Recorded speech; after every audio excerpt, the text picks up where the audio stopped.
যারা কিনা হলুদ বর্ণের জার্সি মাঠে প্রতিদ্বন্দ্বিতা করছে।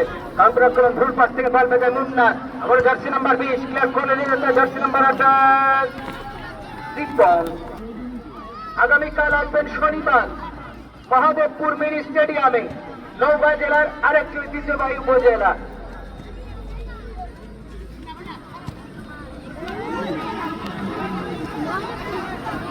আগামীকাল সোমবার মহাদেবপুর মিনি স্টেডিয়ামে লড়বে আরেকটি উপজেলা সাপাহার বনাম বর্ষা।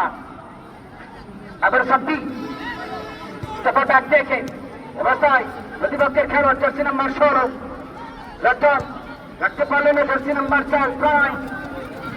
আবার বল বেজে জার্সি নাম্বার 13 ক্লিয়ার করলেন মধ্যমাঠ থেকে। আবার বল বেজে মুন্না, মুন্না থেকে জার্সি নাম্বার 7 হাসান। এই যে বারবার ওভারলাপিং করছে হাসান।